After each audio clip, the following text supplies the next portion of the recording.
Warren Veazey. I'm going to give you a little history on the Dahlgren Trail. I really want to start way back. This is before World War II. We all know Dahlgren was a quiet little town that tested Navy guns, but all the guns and ammunition and armor plates, because they would literally shoot their guns at 16 inches thick steel plates, all that stuff had to get to Dahlgren, and the way they did it is they put it on barges. Actually, locomotives would load onto a barge and they'd tug it down from Indian Head Base, which worked fine most of the time, but back then, quite often, the river would freeze, and whenever there was really rough weather, a locomotive car sitting on top of a barge, not a good recipe for success. So what happened back in the 1910s, let me advance here, the Navy started war planning, and they came up with a different color plan for every nation in the world with a Navy that they were going to fight. Japan happened to be orange. So starting in like 1910, they had War Plan Orange on how to defeat Japan. And we had the Philippines at that time, Guam, Japan, Pearl Harbor, etc. And they actually war-gamed it out pretty well that they would need to defend the Philippines and have a strong enough Navy to defeat Japanese Navy, which because of a Washington Naval Treaty was, I think, 6-10, so they could have 6 battleships, we could have 10, because we had 2 oceans, they had 1. Same thing, England, everybody had it, all the big naval powers divided up. So they did a whole lot of studies, and they actually did war exercises every year. The whole Navy would go to the Pacific coast and have a war exercise where half of the fleet was American and the other half was the aggressor, and they would war game out different things, and then that's how they figured out how to use aircraft carriers, because nobody ever done that before. So in the 30s we had 3 or 4 aircraft carriers, and they would be divided up between the 2 teams and fight. And prophetically and unfortunately unlearned, in like 1939 the aggressor was able to bombard Pearl Harbor, and nobody ever learned from that, so the Japanese did it to them a couple years later. But anyway, so the point of all this is we saw what was happening. The government actually figured out, all right, we need to build up our fleet. We had a naval holiday, as they called it, because it was an arms race for built battleships that this Washington Naval Treaty stopped. And then in 1936, I think the treaty ended, and Japan and Italy immediately dropped out and started building ships over the limit.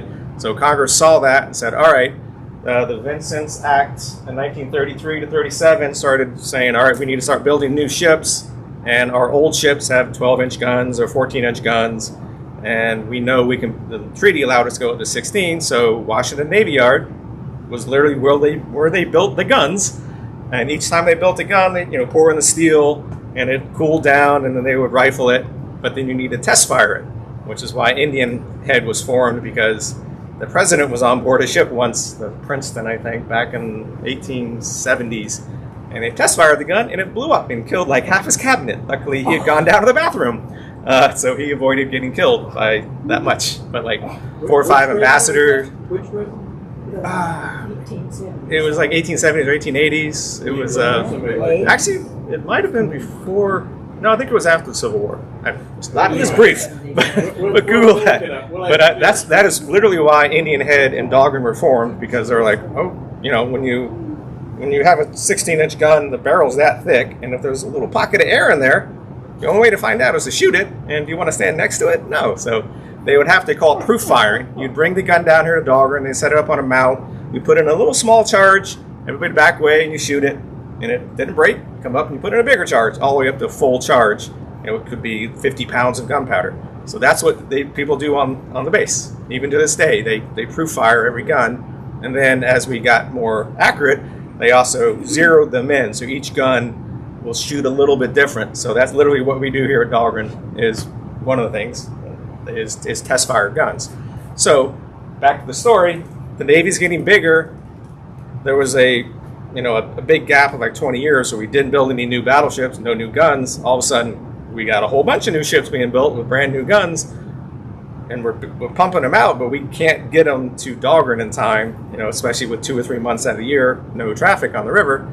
So, they decided in 1940 to build a railroad off the existing rail line that goes through, where the Wawa is on 218 off of Deacon Road. That's Cool Springs I want to call it landing, Cool Springs branch of the base of the railroad.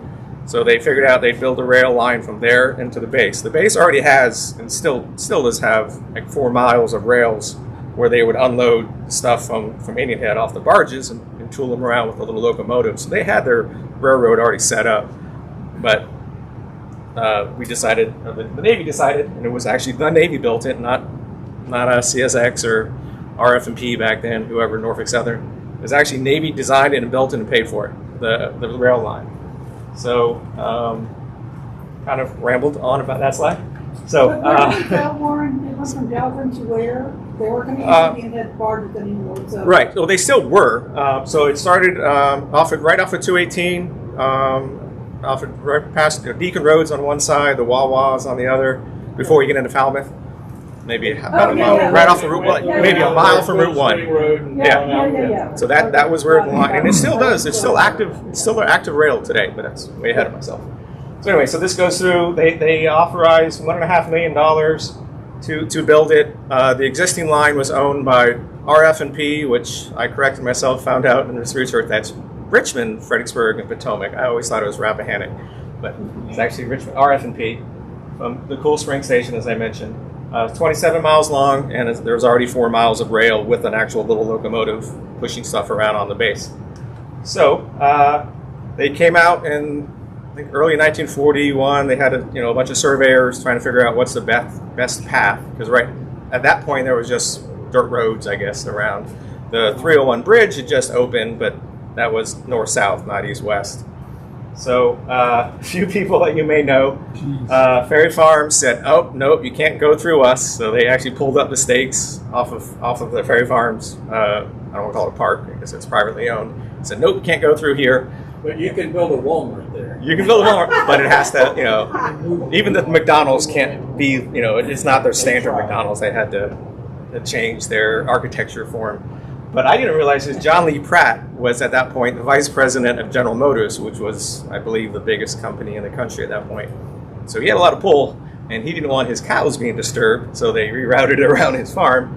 And then you all may know Harry Berry. He was in the meadow. B-E-R-R-Y. Oh, did I spell it wrong? Yeah, it's B-E-R-R. Anyway, so I found out he got awarded after it was built $4,400 because it disrupted him moving his cattle back and forth. And actually, so from my knowledge, somebody told me that he, up until the 70s, would drive cattle and sheep across 301, like in the middle of the day or whatever. I assume a deputy would come and stop traffic.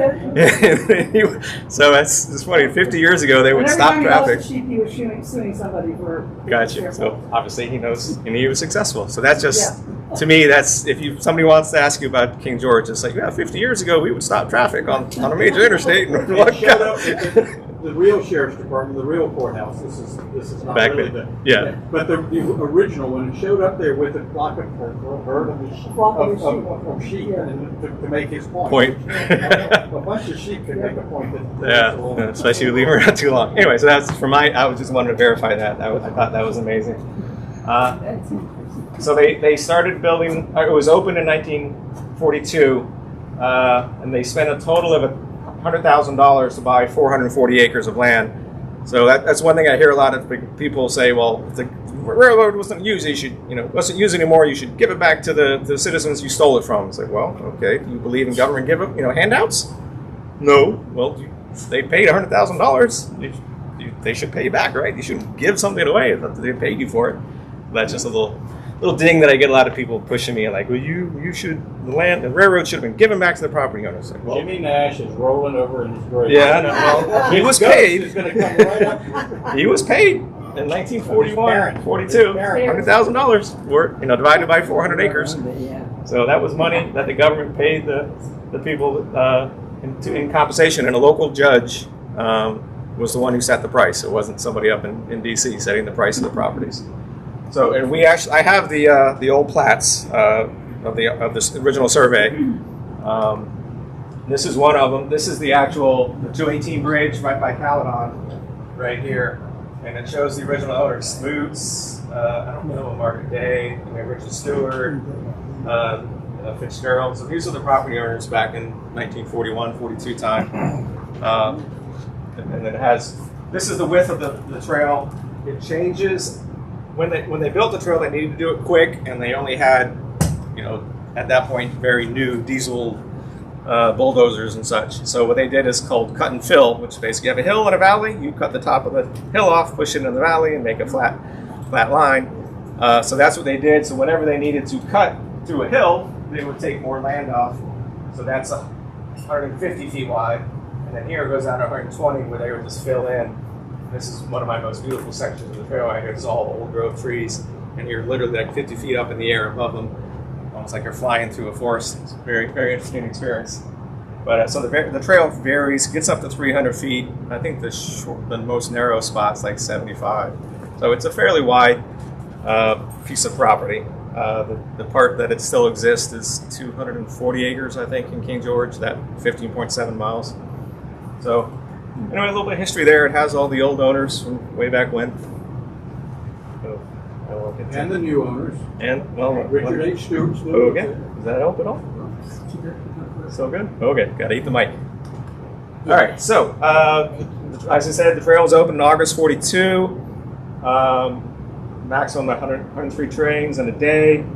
Most of the time it carried ammunition, as I mentioned, armor. So they would have 16, 18-inch plates of steel, which must have weighed, 10 or 20 tons each. A 16-inch gun, I think, is 200 tons. So these are very large pieces of equipment that they had to move around. They would allow personnel to ride on it. They charged, $1.99 to go from Alexandria all the way down to Dahlgren. The Nice Bridge, which just surprised me, it was 75 cents a car, even when it opened in 1942. Because I remember in the 70s, it was still 75 cents a car. So I was surprised that they charged so much back then. But they really didn't want passenger trains on it too much, so they kind of phased them out by the late 40s. And it switched over, I think after 1945, they phased out passenger traffic. Not to say there weren't still people riding it, but it wasn't open for morning pickup and evening drop-off type thing. It wasn't used as like a bus, if you will. But they kept using it up until like 1957. By that point, trucks had really taken over, and we weren't building ships with giant guns anymore. So the guns that we do use at that point were 8-inch, still use 5-inch today. So those they could get on a truck. So they really didn't need the trains so much anymore. So it became surplus. The Richmond, Fredericksburg, Potomac rail line bought it from the government for $640,000. So it lost half its value in that time. The one thing they found is because they did that cut and fill, it was whatever dirt was in the hill that you cut to fill is what's in on the line now, and they didn't really compact it too well. So it really never could handle the super heavy loads of a 200-ton train car. So it and to this day, you may notice several times that coal trains have derailed right by Ferry Farms and the sheets there on the new bridge. We're all dating ourselves. We call it the new bridge that was built in 85. Still the new bridge. But so even to this day, they haven't improved the bed, the actual soil ballast, I guess in railroad terms, and they still do have train derailments just from it giving way on the hillside and the train falling over. I remember when I worked at Birchwood Power Plant back in 05 to 09, I think, 08, and we would get once a week a coal train coming in, and occasionally they would derail and one or two cars would spill over and dump coal right next to Route 3.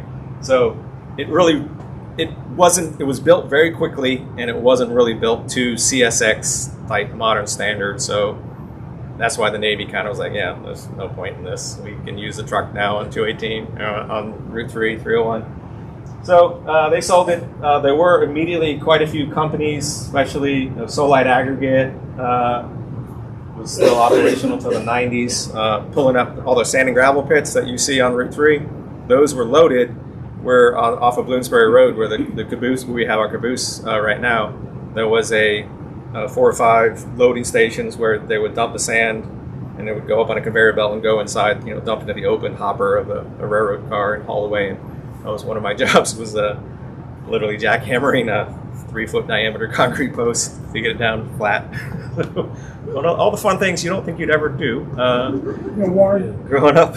That siding over on the Bloomsbury side, that was Mid-Atlantic Material. Middle, okay, not Solite. Solite, we had our own spur in Solite, but it's up to 60 cars a day. Right, yeah.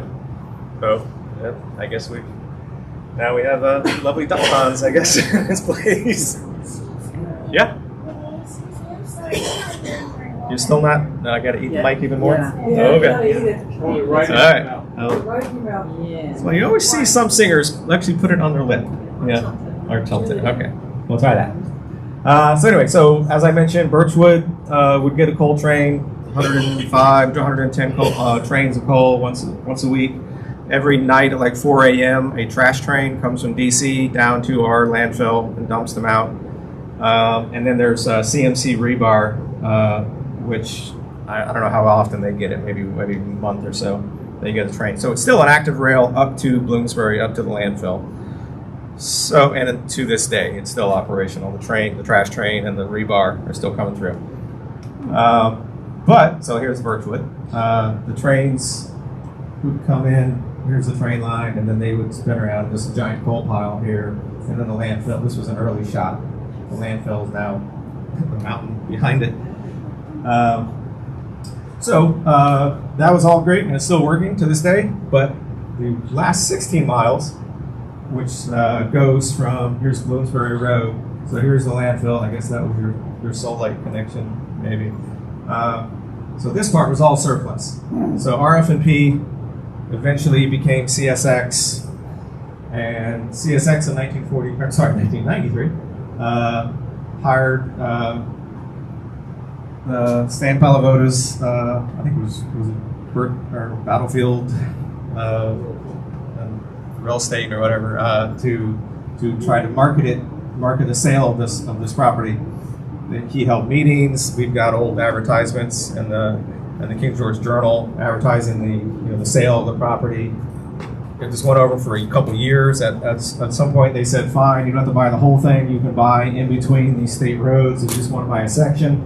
And still, nobody was coming up and wanting to purchase it. So finally, Joe Williams, who was, I believe, on the Planning Commission and knew what was going on, he bought the whole thing. And let's see, that's my next slide. Yeah, so here's Joe Williams. So he bought it, the 16 miles, in 1997, and then immediately sent a letter to the Board of Supervisors of Parks and Rec saying, "Hey, here's a grant program that will pay for it. You guys can take it over and become a county park." And they said, no thanks. So now Joe's stuck with this property. So he goes to the state parks, Department of Conservation and Recreation, who at that point, the department head appointed by the governor was David Brickley. He comes out, looks at it and says, "Yeah, this is great." At that point, there was 2 or 3 other rail trail parks being created at the state. Creeper Trail down in Abingdon and Damascus, and then New River Trail. So he was involved in, I think, 3 or 4 different rail trails at that point. He's like, "Yeah, we can do one more." So he gets a bill from our local delegate, Albert Pollard, and puts it in, and it gets turned down. Though there's local resident to create a state park, you need to have the Board of Supervisors write a letter of support, and they would not write a letter. So David Brickley goes, "All right, I'm not going to give up. I'm going to use my own money and buy it from Joe Williams," because Monmouth Partnership, and full disclosure, my dad was one of the 2 partners for that, bought the last half a mile of the trail where it butts up to 301. It's right where Gate B is, the sheets. That half a mile was bought by Monmouth Partnerships because they had land on both sides, and they said, "No, we need to be able to get through between where the Walmart is right now and the housing development right behind it." So I am actually a owner, since our dad's passed away. I'm actually a small owner of maybe 600 yards of the rail bed. And then, so we are keeping it there. And whoever buys it, we want to make sure that the county tells them that this is going to, you need to give an easement or turn it over as a proffer. So we're making sure it stays in place and in use. So anyway, so going back to Mr. Brickley, he sees it getting divided up, and he says, "Nope, I'm gonna go to Joe Williams and buy it from him myself, and except for that last 0.5 miles, which just dumb luck actually that I got involved in it. Story there is he buys it, he realizes the board of supervisors are who he needs to win over, so he thinks, well, the best thing to do is get the citizens to use the trail, and he's looking around for people to help him, and Dave Jones over here had just started it's not even it was before Facebook, it was a meetup group to say, hey, anybody wants to bike riding King George? So he started a little group called Bike Riding King George. We just moved here. There's no place to teach your kids where to ride a bike. So we're like, all right, this guy seems profesh. We'll meet up with him on a Sunday and we'll ride around the county. So that's literally how Dave and I got involved in it, is Mr. Brickley searching for like-minded people who would want to ride on a rail trail, found us to help create the Friends of the Dahlgren Railroad Heritage Trail. And then Jim jumped on board too, obviously, because all of his outdoor stuff. So there we are. We 06, we started the Friends group, and our goal is to open it up to use for free, and to try to influence the supervisors to write a letter of support, because our goal is just to add it to Caledon State Park, which is right in the middle of the rail, right in the middle of the path, around 9 to, or 8.5 to 10.5 is Caledon. So very, very close to it. So we get it adopted into the Potomac Heritage National Scenic Trail, which, if you don't know about it, that's pretty cool. It's goes from Pittsburgh all the way to the mouth of the Potomac. There's, obviously, everybody knows the C&O Canal. That's the middle part of it. But on the northern end and the southern end, where we are, there's all these other existing trails that allow you to ride your bike from Pittsburgh all the way to the mouth of the Potomac. So, let's see, where are we now? So, as I mentioned, local supervisors Oh, I were love not that. supportive. I said, love that title. Oh, local transigents, thank you. My wife is surprised I knew that word. Yeah, so I'm an engineer. I'm not a... so, as I mentioned, we need to get support for the citizens, and we need and businesses. And so right now, I think there's 25,000 people in the county, and we have something over 3,000 King George residents signed up for their free permits. I think we're up to 8,000 total from people in Stafford and Maryland, etc. We've done all kinds of fall festival and farmers market outreaches, tabling, just like you guys do to get the word out. Unfortunately, I'm sorry, I'll hold it later. So we finally, in 2016, got some new supervisors who got over this idea. That was literally a comment from one of the board members back in the day. He's like, if I want to exercise, I'll walk to my mailbox. I was like, that's very nice if you happen to have a long driveway. But not everybody lives, on 100 acres. So Well, they should. they should, yes. So as I mentioned, we got 3,000 letters, or 3,000 residents support us, and we finally got the 2016 budget amendment to help we get into the state parks. Unfortunately, you don't realize this, in Virginia delegates, you do not have to put your name on a bill. So an unknown bill, this is literally what it said, was put in February 2016. It is intended in the General Assembly that any privately owned railroad heritage trail of approximately 15.7 miles in length located in King George County shall not be, not even as a donation, to be transferred to the Virginia State Park system. So that's really vindictive, using the power of in this case, Richmond, to say, nope, you can't do that with your property. So even the existing senators and delegates that are like, yeah, that's not a good law. And somebody had the great idea of saying, well, let's just not say this 15.7, any property in Virginia. So that is literally a law now that if you die and you have 1,000 acres next to some battlefield, and your kids are like, well, we got to pay taxes or donate this. Tough luck. You need to wait every 2 years until Virginia delegates get together and put that in a bill. So you can't just donate your land tomorrow to the state. They have to come out and do a survey and see if it's good. Makes sense for them. But then it needs to be put a bill in the budget. So unfortunately, this bad bill of law became even worse, really, because it affects everybody in Virginia now. So you can't just give away your land to the state. They have to get a bill for it. So, yeah.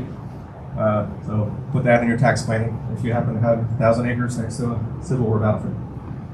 So as I mentioned, they fixed it, made it worse. And let's see. Then we have Mr.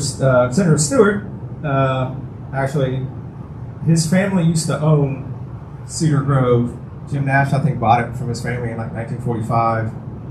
He was able to get it back from Jim Nash right before he died. And note, since they don't put a name on it, he says, I did not put this bill in. We can't prove that he did it, and he says he did. So that's great. But he also says down here that there's a conflict of interest. The trail actually does cut through his 1,500 acres right by the 218 bridge. There's like a little 10-acre spot, a little corner that sticks, the trail goes through it. So he's got 20 acres of his 1,500 that is isolated from the trail. So he says that's a conflict of interest. I can't comment on the trail pro or con. And he won't even talk to us. And this has been 18 years now. He still won't talk to us. We write him letters, and he won't reply. We write him certified letters. Yeah, I got it. Okay, you're representing us. This is a property, literally your neighbor, and you won't say, no, I can't say anything. It's a conflict of interest. So, okay, well, we found out that there actually is a conflict of interest review board down in Richmond that will look at a senator or delegate's issues and say, yes, it is, or no, it isn't. And he says, no, I don't, I'm not going to do that. I don't even need to. I know, I'm a lawyer. So we're kind of stuck there. And then another thing that's kind of funny. It's a review board. Why does the person who might be subject to review need to approve something that he's... I haven't looked into it that much, but supposedly it's a self-reporting type thing. Can't another senator in this? You would bring it up? There was a whole, so politics is a funny thing. David Brickley, here's a funny story. David Brickley was a delegate for Prince William County for, 4 or 5 two-year terms. He was Vietnam, and he got a Bronze Star in Vietnam, came home, went to law school and GI Bill, and wants to do things better. Unfortunately for him, everybody knew he wanted to be the head of DCR and was really big on outdoor stuff. He is a member of the National Boy Scout, or now Scout thing. He did all kinds of different outdoor stuff. Back in '95, I guess, Virginia was mostly a blue state. There was a Republican governor just got elected, and the House of Delegates at that point was like 50-50, or 51-49. So smart little Republican governor appoints Mr. Brickley to be his head of DCR, and for what I guess he gets to appoint whoever replaces him, so it becomes 50-50 with his deciding vote. So all the Democrats hated Mr. Brickley's guts at that point because he, switched over. It was a tipping point. Obviously it was growing every year, and the Republicans are getting stronger every year. So it's kind of like you're just delaying the inevitable. But in politics, there are nothing not remembered, I guess. What's the right way to put that? So anyway, Brickley goes around. Yeah. So Mr. Brickley, I'll get to a little side story. I when I was in the Master Naturalist, I had to give a talk on a naturalist who is, everybody's doing like John Muir and stuff like that, and I did Mr. Brickley. And it turns out, so he's been held up here for going on 14 years. So meanwhile, he has created the 9/11 Trail. And I'm thinking to myself, the reason he did that is he's being stymied here. I'm going to make a trail, and I dare you to say no to it. So he and another guy created a trail that connects DC to Philadelphia, not Philadelphia, but Pottstown, and then up to New York, and then back. So it's a giant triangle of a trail. A lot of them are existing trails are already there. He just created this 1,300-mile-ish route. And 3 years ago, it finally became a national trail. So he's like, all right, if you're gonna say no to this trail down here because of my past history, I'm assuming I'm gonna find a trail that you can't say no to, and he did it. And even like right now, his next trail that he's building is a 50-mile rail trail that goes from like Ocean City down to Cape Henry. There's an old railroad down the eastern shore through the 2 counties out there that he's now he's purchased the rights of that rail, and they're busy pulling up the rails and stuff to make it a trail thing. So he's definitely got building trails in his blood. So anyway, sorry to get around here. Another thing, ironically, when he was head of DCR, he actually awarded Mr. Nash an $800,000 check to never, put in a conservation agent to Cedar Grove. So it was kind of funny that there's the picture of him with a giant check and shaking hands with Jim Nash, and then a couple years later, probably, maybe, don't know, nobody will admit it, that's what's stopping him from fulfilling his dream of making this a state park.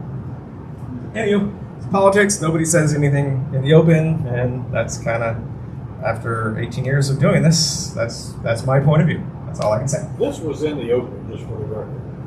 It was not even a thinly veiled secret, but go ahead. Yeah. They Okay. believe this was all done. All right. Yeah. So meanwhile, in Indian Head, at the same time as we built our trail down here, Indian Head built a railroad in 1940-41 from off their main line through 13 miles through Charles County.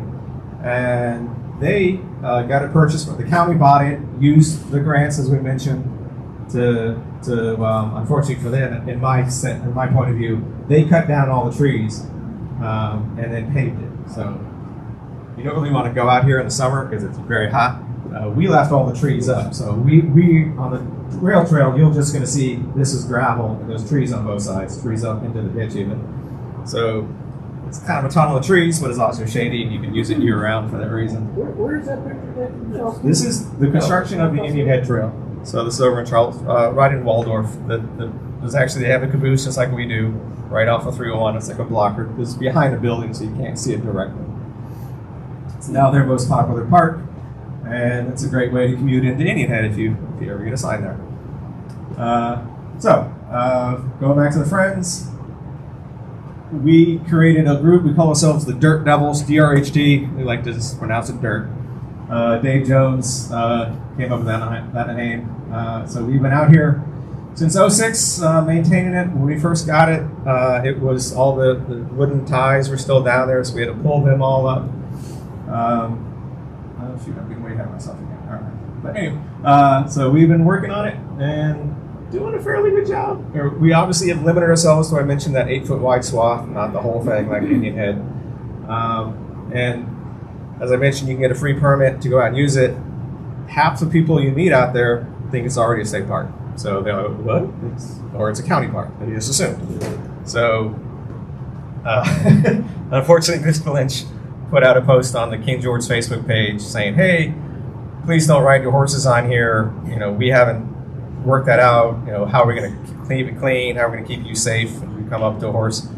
And immediately half the comments were like, how can you say that? It's a state park or a county park. You're not allowed to say no. Like, no, it's not. It's private property, folks.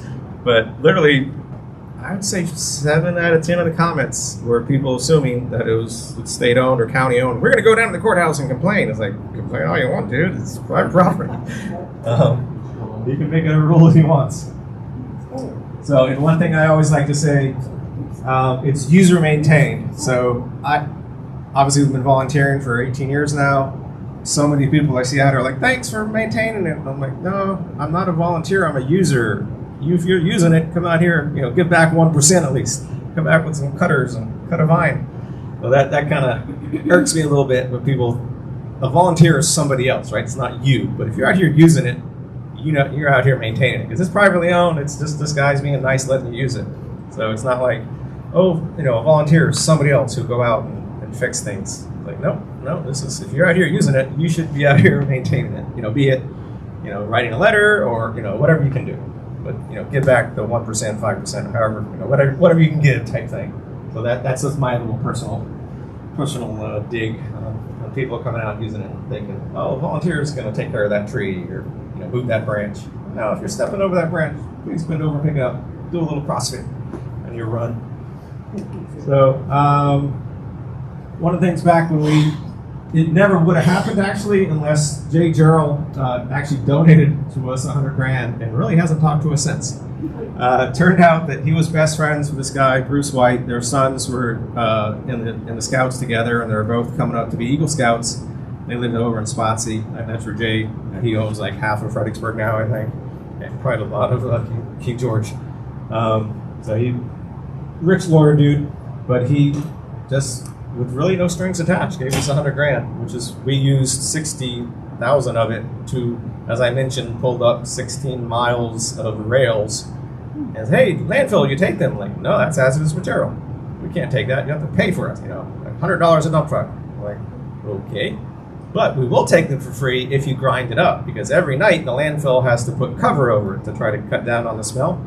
And they can use basically wood chips as cover. So if we would grind them up, they'll take them for free. I'm like, okay.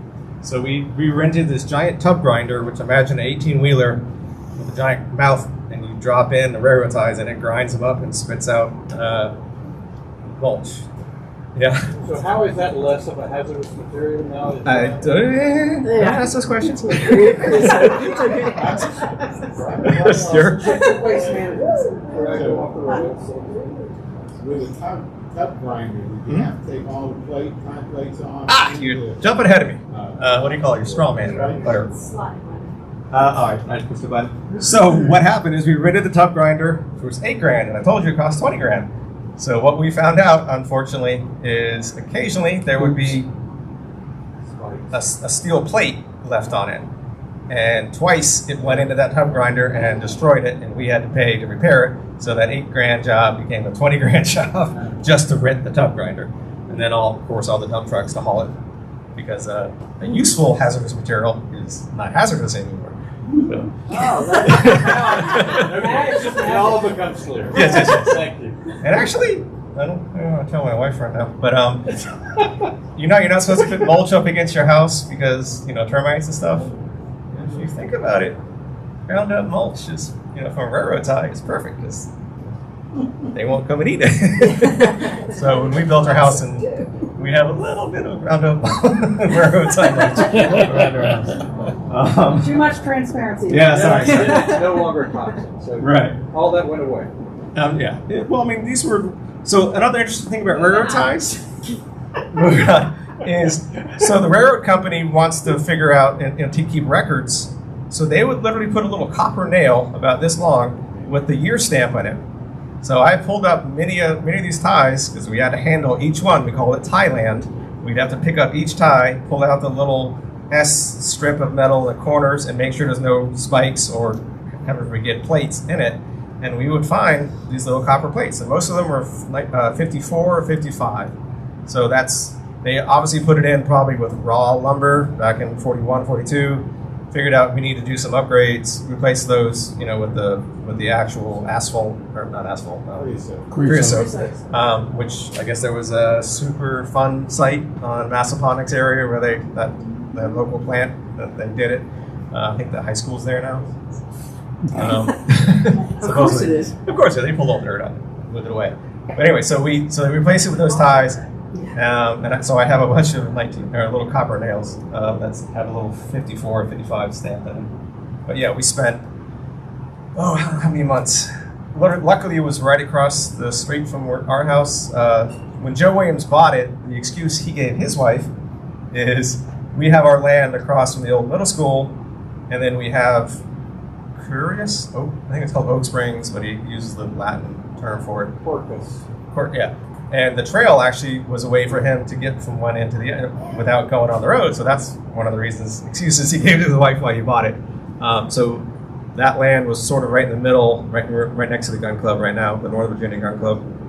So that's where we stored all the ties, and we could fill this room up probably 4 or 5 times. That's how many ties we had, and that wasn't all of them. That was as full as it got. And that tub grinder was going away, and then an excavator was picking the stuff up in the dump truck and haul it away. So we did that. I threw away a lot of clothes because that creosote was nasty stuff.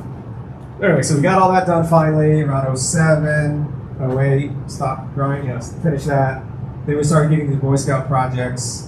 Jay Jarls, I don't know if it was his actual son, but he came out and helped, built a parking lot at Bloomsbury, and then another campsite at Mile 9, which we'll talk about a little bit. And then we have mile markers, benches, informational kiosks, I guess, and road crossbucks. We just had an Eagle Scout replace the white crossbucks. Yes, sir. So did CSX retrieve all the rail that was out there? Yeah, so I heard in the 80s, a Mexican train company, because these things had hardly been used, they were really valuable. The Maryland, the Indian Head got like $80,000 for theirs. I have no idea how much CSX got for them, but they did sell them off. Now there is still, as we mentioned, the gravel loading area of Bloomsbury. There was like, I think 3 lanes of tracks. And one of them's still there. And maybe 2. I think one may be covered over in gravel. We need someone to come out with a metal detector because it is sticking out in one spot. So we still have about 3/4 of a mile of rail. And we have the Fredericksburg Historical Railroad guys come out. One guy has a pumper car, and it's always a blast. When the races start, we'll be up on a pumper car next to them, pumping away with the camera as they're running. So we actually do have a little bit of rail, but it's 0.7 miles maybe. As I mentioned, the Eagle Scout project just replaced the crosswalks because they were 12 years old at that point in rotting. And one of the things we have is the bypass around Little Ark Baptist Church. So back in 1941, this is Owens Road, just before Matthias Point that way, and top of the hill, 206 behind me. The Little Ark Baptist Church is right here. This is their cemetery. They put the railroad right through the middle of it. Said, pull up your graves and move them. So the black church was very nice, and they did it. So when we came upon this and figured that out, it was like, oh no, we're not going to use it. So we blocked it off here and here. And the Ashtons have been very nice in letting us go right up next to their property. So this is a bypass around it. And we've been working, Mr. Deputy was doing this, I don't know if this was his survey, but he was helping for free to try to figure out this 3-way land transfer. And we're still waiting to this day. It's been 10 years to try to, each person, we give this land back to the church. They give us this bit, and then the Ashtons give us that bit, and then we give the Ashtons a driveway crossing over here. So everybody gets something, and everybody hopefully is happy. But none of that's been recorded yet. Not yet, no. So the problem is trying to get everybody to do it at the same time. I think the Ashtons, Stewart says he wants to wait for the state park to own it or something like that. I don't know. So everybody has their. I haven't been to There's too many lawyers involved. I don't know. So hopefully it'll happen soon. But as I mentioned, we haven't since like 2007. I stopped clearing this, and this is just amazing how quickly a pine forest can go back to being wild if you don't touch it. So you can't use this section right here anymore. It's just covered in trees. So anyway, that's one thing going on. One of the other cool things is Lyle Dabble. Never met the guy, but he heard about us and said, hey, I happen to have an old RF&P caboose and a freight car that he bought surplus in the 70s and used as a fishing hunting lodge out on the Great Wycomico River. So he pulled up some real lightweight rail, put it down on the ground, and had this set up as a hunting lodge in the 70s and 80s, just sitting next to the river. And he figured out, I don't want to do that anymore. My kids don't want it. I literally had shag carpet and stuff on the inside. It was very 70s. So he donated to us. That was another, I think, $7 or $8 grand we had to pay for a big old crane. You can see the straps holding it up, and then 2, big, actually 3 flatbeds to carry the wheels separate. And there's Jim and Paula Van Alstyne. So that's set up at Bloomsbury. We've had a few meetings there. We don't really use it too much, unfortunately. We've had a few Eagle Scout projects to paint it. But this is 1917, so this is wood with iron bones, if you will. And rain is not its friend. So that's going to be a huge rehab job at some point. But we've had, I think, 3 Eagle Scout projects work on that in the past. Then here you can see us unveiling the Potomac Scenic Native Trail sign when we became part of the PHSNT, Potomac Heritage Scenic National Trail. Sorry, it's too many letters. When you go over 4 letters, it's not a good acronym. Just note to self. And I can't remember. I think it was 2008, Jim. Nobody corrected me on that when we got the caboose. I can't remember what it was, but they actually put it on the cart, or put it on this flatbed truck and drove down Route 3. So we had to get out in front and make sure, all the phone lines were high enough to not hit it and stuff. So that was fun. That was a fun day. So locally, this is some of the stuff we do as our dirt doubles. This is the bypass around the church. It gets kind of muddy there, so we use old railroad ties to keep it off the ground. And luckily, this was right before COVID, and lumber went sky high. Those boards are probably like $40 a piece right now. It's crazy. But so we built that wide enough to have one of our partners, Ainsley's Angels, which they make off-road wheelchairs to get handicapped people out in the wilderness. So that's something they tag along for most of our races. Somebody helps push them. And then this is us right after we pulled up all the ties. So there's Mr. Brickley, myself, Dave Jones, Bruce White is the owner of the equipment. Jim, I guess you're probably taking the picture. That's what you normally do. That's why he's sitting in the back and being quiet. So, yeah, I think Jim is normally our photo taker. Anyway, so it's fun to see me back with hair. Don't remember that. And here's something you guys are interested in. One of our latest Eagle Scout projects. They're literally looking at the sheets at Gate B on 301. This Eagle Scout paired up with the Dahlgren Museum, and this is our standard flyer we have at all our kiosks. And then he got this informational one with the Dahlgren Museum. They came up with a history of the trail. And this is the Scout Smiling Away, this completed Eagle Scout project that he put together for us. So, and another thing that just happened recently for tourism, which I'm a member of with Mr. Baird, we have the Native American trail signs. I think there's, on here, 12? 6 other locations. This is one right past the caboose on the trail. Given the story of the Native Americans in that area. They're scattered all around the county. Interesting thing to do. They just opened it this summer, and it's just been too hot to get out. So that's something I hope to do. And then also another thing that our previous tourism and development guy Nick Meyer put together was a geocaching through the county. We have several of those along the trail too, if you're interested in geocaching.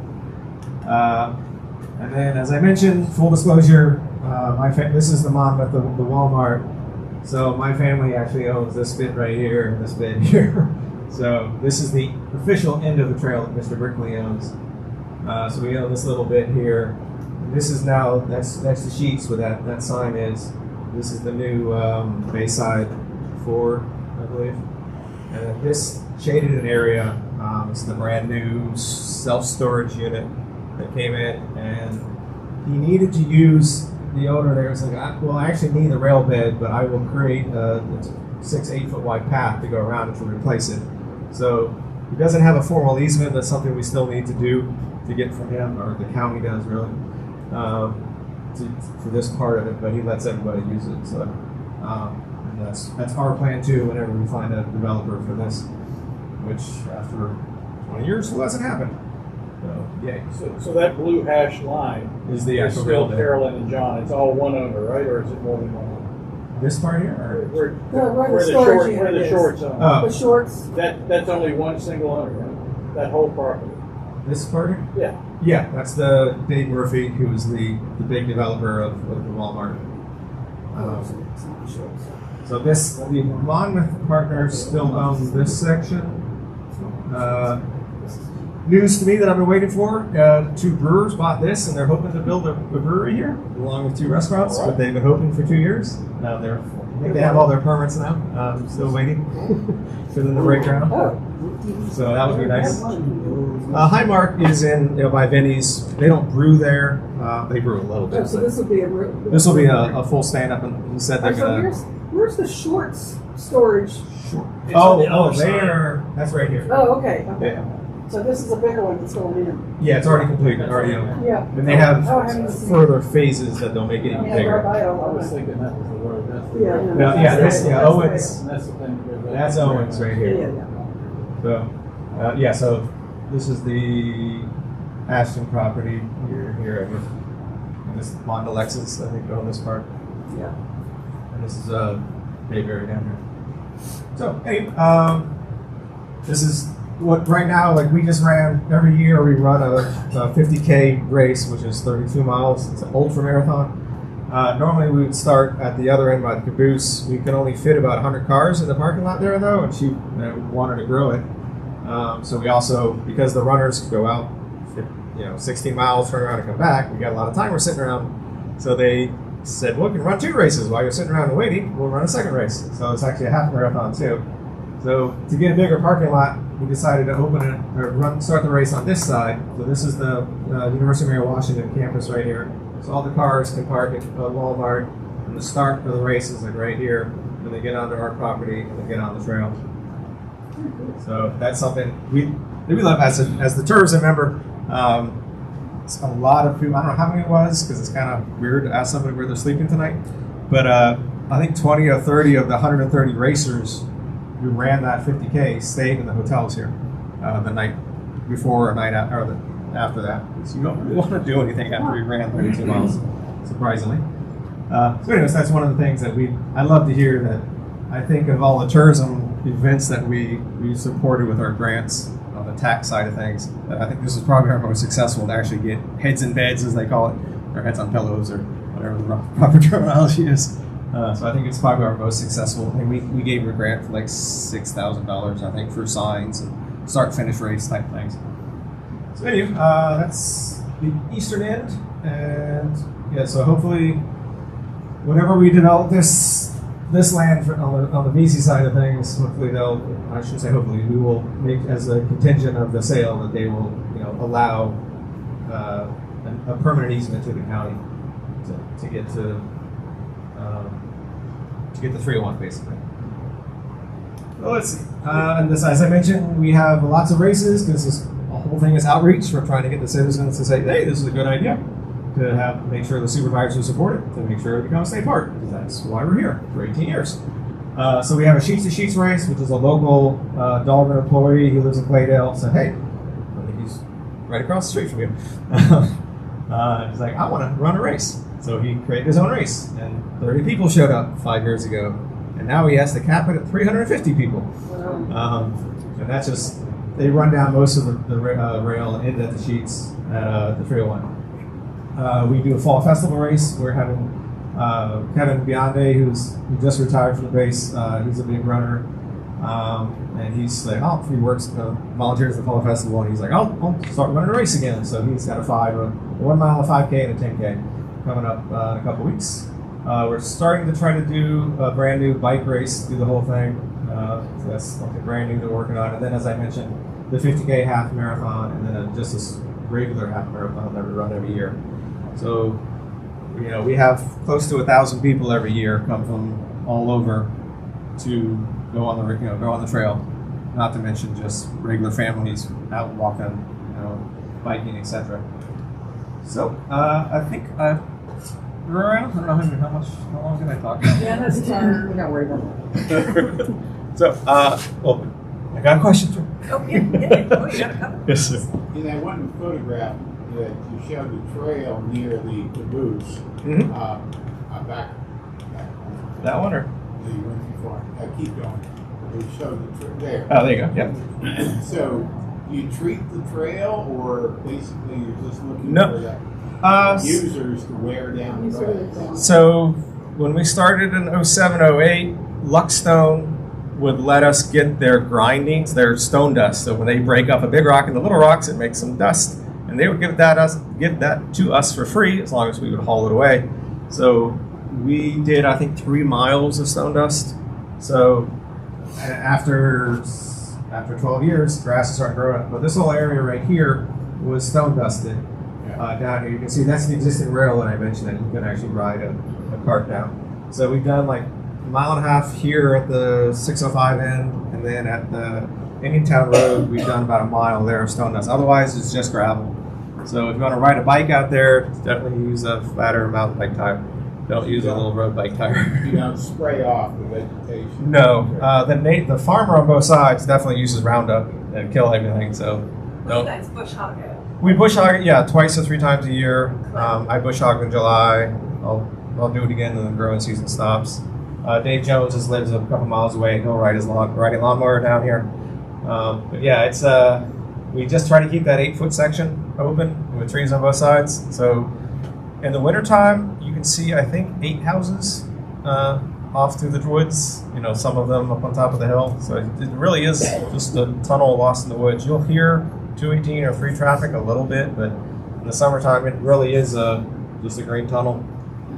I was looking at the trail itself seems to be about 18 inches wide. Oh, the footpath, yeah. Yeah. Just because grass is starting to grow up through that stone dust. Nature never gives up.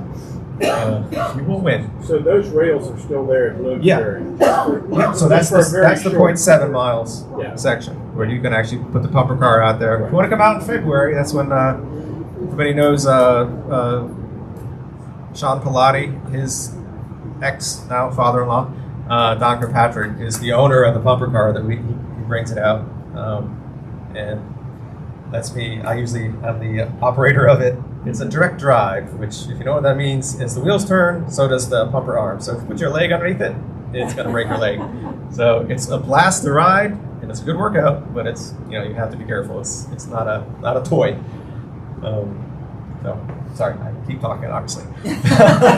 Anybody else, or let my wife talk? All right. Eat the mic. All right.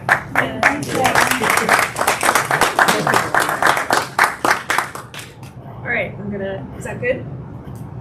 Eat it, Lauren. Eat it Put it on your lip. Okay. You got some my. Here we go. Here we Eat go. the Lauren. All right, so I am Warren's wife, Jenna. I already recognize a lot of your faces. So we moved in the county in 2000, and as he said, the trail really took off in 2006. So that whole time, I'm home with our kids while he's doing all of this work. So finally, our kids are old enough, and I can do something on the trail that I'm super interested in, and that is poetry. I am a poet. I am also a Virginia Master Naturalist. Warren is taking the class to get certified, but I am a certified Virginia Master Naturalist. I'm wearing all my bling. And so for years, I had been thinking about how can I merge my love of nature and writing and get people out to see this gem, because I too love the trail. I love it a lot. And it's one of my favorite things to bring people out to the trail and introduce them. And I have a very favorite section of the trail, which is right smack in the middle. There's wetlands. It's mile 8.2, I think. But it's basically the Indian Town 610 parking lot. That section of the trail is so gorgeous. It's probably one of the best places to spot wildlife along the trail. So I came up with the idea of poetry on the trail. Now, I am not the first person to invent putting poetry in nature. In fact, I have been very inspired by lots of projects that I have been seeing around the country. Most of these installations are gorgeous sculptures, works of permanent art with poems inscribed on them, like forever and ever will be there as part of the park. And I thought, well, that's gorgeous, but who has that kind of money? I don't. So I wanted to do something for our community here, and so what is doable? So I thought QR codes. Back in, well, it was a year ago, I guess. We now see QR codes everywhere, right? Well, QR codes, it turns out, make putting poetry on the trail very, very accessible. So in 2003, along my favorite stretch of the trail, using benches that probably some Boy Scout or Eagle Scout troops had installed, I thought, great, let's use what we already have. We have this great technology. You use your phone to scan the QR code, and then it will virtually bring up a poem and information about the poet. And then, because I'm a master naturalist and love nature, for each bench site, it also will bring up some, I call them nature notes. The point was, as Warren has already explained, we have tons of users on the trail. Mostly they come for races, which is great. Other people who come and use the trail are there walking their dogs, also fantastic. Some people do bike. Apparently a lot of people would like to ride the horses, which I personally think would be amazing. But I thought, well, what if, I never have ever seen anybody sitting on those benches. So let's use these benches and entice people to just come out and sit and be in nature. Sometimes we need that little nudge or that excuse to just sit and be in nature. So that was part of the impetus, to share it with more people, to give people who had never heard of dirt an excuse to travel and come check it out. And also really important to me that I wanted to use living poets and showcase poets in Virginia. So I partnered with 2 organizations. I already said I'm a Virginia Master Naturalist, so I partnered with our local chapter, and I also partnered with the Poetry Society of Virginia to help me get this project going. And so I think I already explained how it works. As you walk along the trail, you start at the Indian Town 610 parking lot. You walk along the trail going east. East, very important. And you look for the benches that have these QR codes. I've already showed you the sample, what it looks like. And you scan it with your phone. And this year, we have audio. So that's a brand new, very, very pleased with that. Last year, we had 7 benches with 7 poems by 7 different poets in Virginia. This year, we have a brand new batch of poems by 7 new poets, and you get to hear their audio. We have a website. I encourage all of you who are interested to take one of my cards. It's got a QR code, go figure, on the back that will take you to the main website for more information about the whole trail. It's just me, so be patient with the website. What I would like to do is have last year's poets available on the website. I would like to be able to work in our school systems and have this be an asset for our community. All right. Emphasize that it is in the middle of the trail. I can't tell you how many wonderful friends have gone to the caboose and said, Jenna, I've been walking for 2 miles. I don't see any benches or poetry. Where is your trail? And I'm like, if you keep walking, it's 8 miles. Get in your car and go to the middle of the trail. I was a dingling who put it in my favorite section of the trail, right smack in the middle. That's on me. But look how beautiful. Moving forward, this year, in addition to introducing the audio, we have a second trail. We've expanded down in Norfolk on the Elizabeth River Trail. So if you go down to Norfolk, it's an urban trail. And each of the sites, instead of utilizing benches, they utilize posts. And many of them you can drive to, but the Elizabeth River Trail, it preserves the riverfront along the Elizabeth River in Norfolk. And I'm super excited that I got to partner with them. The executive director of that trail is also a master naturalist and part of the Poetry Society of Virginia, so that was very fun. Same QR code is up there if anybody wants to practice, or you can just take one of my cards. All right, and I think I'm out of time, but yes, duke it out. The question occurred to me is many places in the county there is very little reception for cell phones, but in this area, both Verizon and AT&T. Yeah, we tested that out. because that's kind of critical. You mentioned your vision, or many people's vision, for integrating or somehow assimilating, coordinating this with our local educational. As someone who's not involved, this seems like a great educational opportunity for everybody. Is this something that is well received? It's a great idea, but is it well received? To be honest, again, it is just me, so I haven't, I have reached out to Smoot Library and let them know I'm a resource, and it was met with big enthusiasm, but we haven't It's been publicized. done anything. Yeah, it's been publicized. Yeah. And I've talked to some teachers informally. I haven't formally reached out. That's coming. That's coming. I have to get it up and running first. Tell people about the virtual one coming up. Yes, thank you. Those of So, us who can't walk yet. yes. So, to read the current poems, you can, of course, go in person onto the trail. Last year's poems are not up on our website yet, but we will have a virtual reading October 1st, 6:30.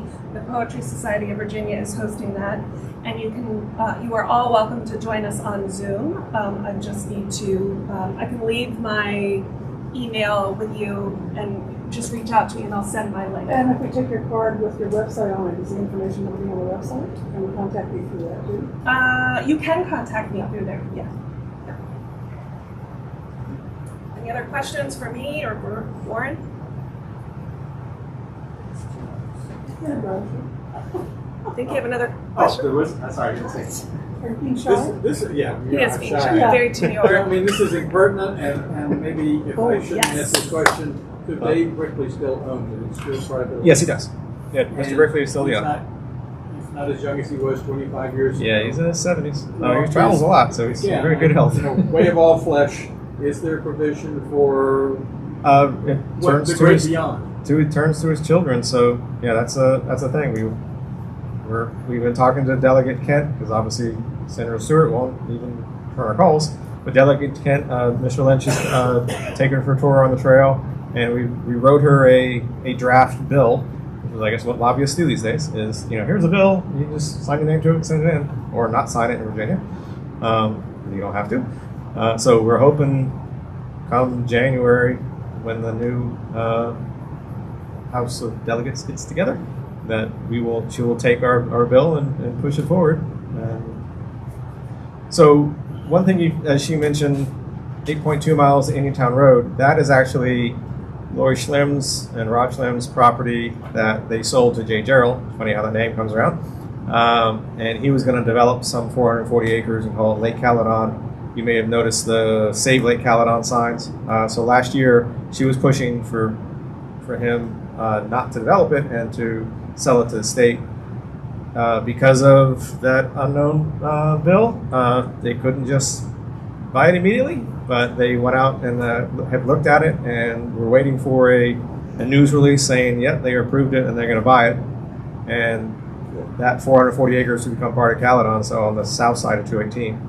And the trail literally runs right through it for like 2 miles. So at that point, we are touching Caledon, and it would hopefully the following year, this January, we get entered into Route 2. I got a question. This is just me thinking here. Huh? Is the 15.7 miles that they put this little caveat bill thing in, is that a minimum or a maximum? Or is it just a ballpark in the area? Because I'm just sitting there going, if I was going to be an ass, I would just turn around and go, cool, I'm donating 14.7 miles of it, and I'm going to I'm going to survey a mile off. You have to where's the clicker? We can go back and actually read the. Well, I thought you said they amended it. They amended it to say any property in Virginia. Yeah. So that's the official. Yeah. Well, and they said approximately. So they were lawyerish. They thought of that. So yeah.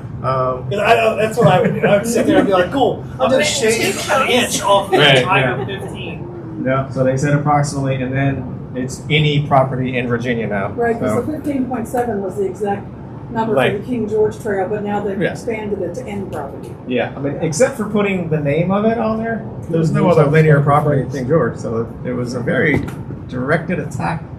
I would call it an attack law. You got to wait. So- Yes, sir.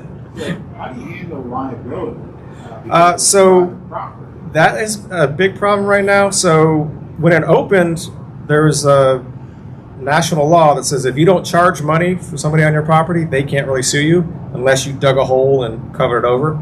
So Mr. Brickley, being a lawyer and being very involved in this, was like, it was fine with, all right, I'm not going to charge and people can use it. The problem is out in Colorado a couple of years ago, some guy owned, I can't remember the whole part about it, but everybody loves to climb mountains out there, and one guy owned the mountain, and because he was, for whatever reason, the Supreme Court has weakened that law. So it's easier for somebody to sue you.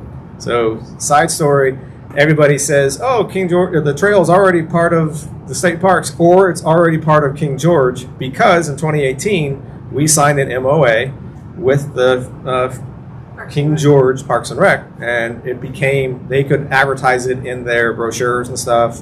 And if you wanted a camping permit, because you can camp for free on here, you would go through them to put in an application. And for like 2 years we did that, and then Mr. Brickley, because of all this going on, lost his normal insurance with State Farm or whoever. So the King George County was like, well, if you don't have insurance for that, we're not going to let you, you can't be part of the King George Park system. So it is definitely an issue, but he's still letting people use it, and definitely doesn't charge for it though. So yeah, lawyers will find a way to ruin it. Attractive nuisance. Yeah, exactly. So that was my question you anticipated.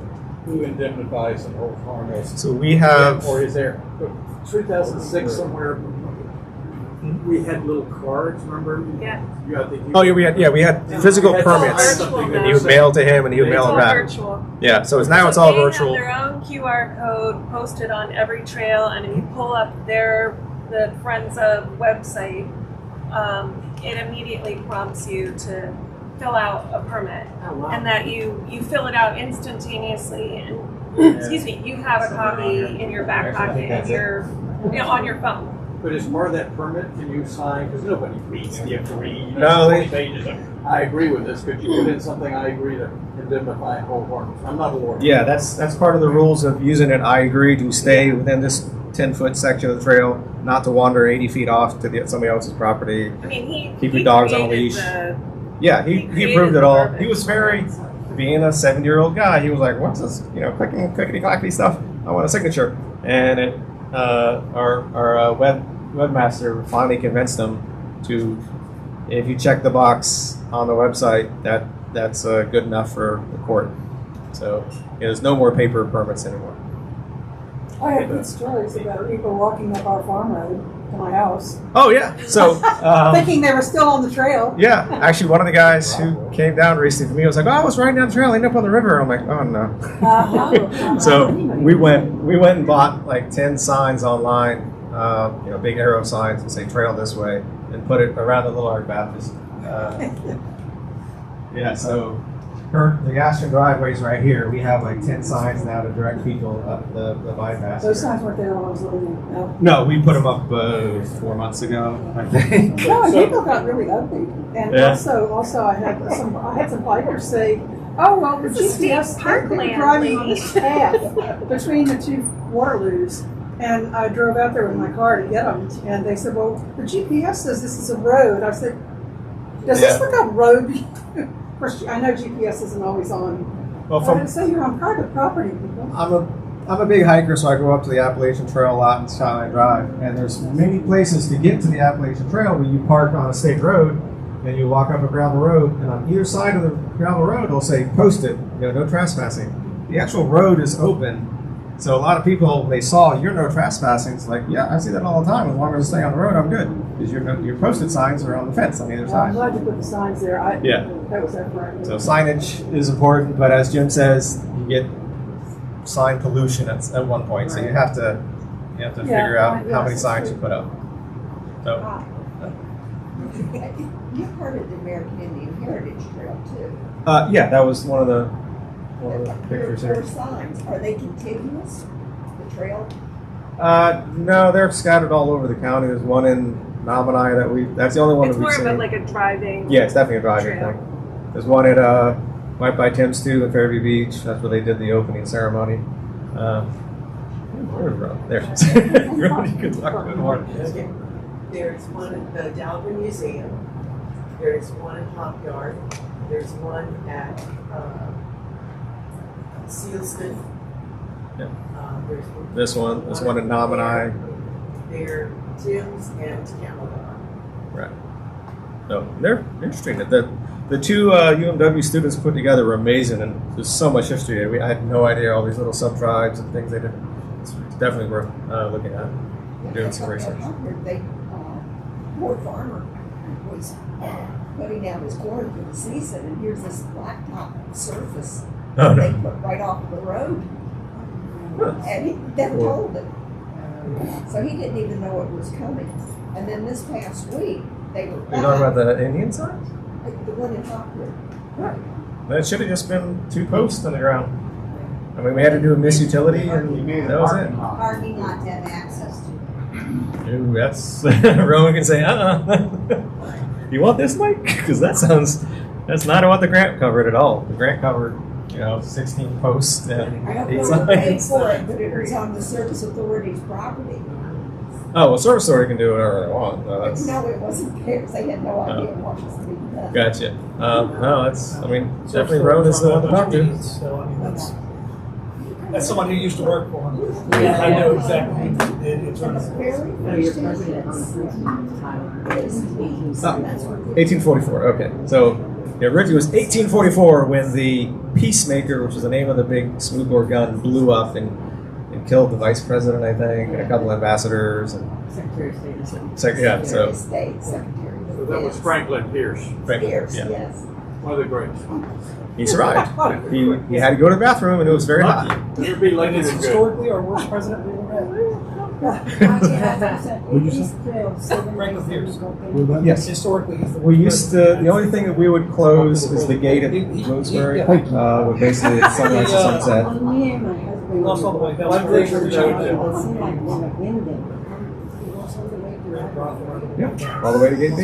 I'm sorry, but we can't hear anything that's going on. We can't hear anything. Oh, I was just saying the hours. It's sunrise to sunset, and you can camp. There's really 2 campsites, but only one's ever been used. But And you just need to get a permit for that. Yeah, you need to let the friends group Yeah, know. let us know just so we can deconflict. So there could be more than one person camping there. It's big enough, but we like to give it a. Where the trail gets wider? Is that It's not really wider. You're literally right next to the trail.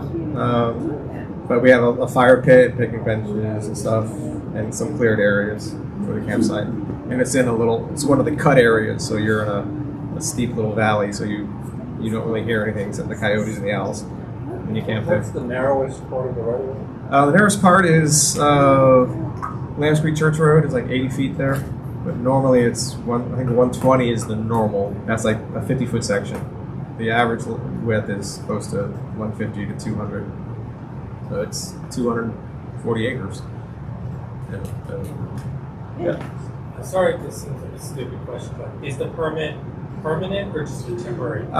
It's originally it was 1 year, then we figured out let's make it permanent to make it easier for everybody, and then I want to go back to 1 year so I can cancel them in case somebody breaks the rules. I think we've only done that once. But yeah, I think it's a 1 year thing. Although I'm just as guilty. I have like the original 06 one, and I think I did it once. Your grandfather? Yeah, but I'm the person asking, so who's going to ask me for my papers? So I asked for the papers. Well, and you're maintaining, so Yeah. who's going to bother you about it? So. Right. And my truck does say DRHD on it, so it's kind of obvious. And hecker trash. But yes, sir. With the whole, I know Mr. Stewart thing Mhm. is kind of did he put that thing in or did he not? Whatnot. When's this man up for re-election? He just got reelected last year, so Okay. I think they're 4-year terms in Virginia or I'm something. just kind of thinking with your QR code thing with the poetry, y'all just put one at the very start of the trail or wherever you guys do your events, where you have all these people coming in, and just put it up there and just put it up as the history of the trail Yeah. and future endeavors. We're trying to play Just nice, kinda- and Mr. Lynch is not smiling at me right now because I even brought it up in the first place. Always be nice to your neighbors. I'm just saying, as far as Yeah. if you have more people know about it, they might be able to put pressure Yeah, Well, as, it's as I mentioned, half the people think it's already a state park, so, Yeah. or a county park. At least. But So, if more people knew that it wasn't, and that maybe there is some underlying law that's prohibiting it. We're maybe really that's people hoping involved in Caledon- prohibiting it. yeah, we're really hoping the Lake Caledon expansion of Caledon, that 4 and some acres, with us going right through the middle, will help. Because to access that land, you generally use the trail, so it'd be kind of obvious. So, yeah, we're waiting. We want to make partners, not enemies. Yeah, I'm So we will, and hopefully Delegate Kent, who's newly elected in the last January as well, will go, oh yeah, sure, sounds great, and put in our bill. Who doesn't love a rail trail? Because it's not, you can't really use the property for anything else. Caveat, so right now hazardous railroad trains go through the middle of DC, like a couple hundred yards from the Capitol building. And everybody was like, after 9/11, that's a bad idea. So for the last 20 years, they've been trying to figure out a bypass around DC. And I believe they're going to build a new bridge by Quantico. So the train comes up through Fredericksburg, sorry folks, if it derails there. And then at Quantico, go across a new bridge and then go around DC. But one of the early ideas was to revitalize the Dahlgren Trail and build a bridge across by the 301 bridge. So it almost was being looked at to be a hazardous train route because it is a railroad. But because, as I mentioned, it wasn't built to good standards, they have to build a bridge at a bad spot. They canceled that, and I think they're going to build a new bridge at Quantico at some point. I haven't heard anything on that in a while. But yeah, so you can't build on a lot that big. It doesn't have it's only really good for a rail or fiber or power line. The power line that was built to Dahlgren, that was another. It was going to be a path for it because it goes right there. But they, for whatever reason, they decided not to and went around by 301 where they are now. So you mentioned rights of way.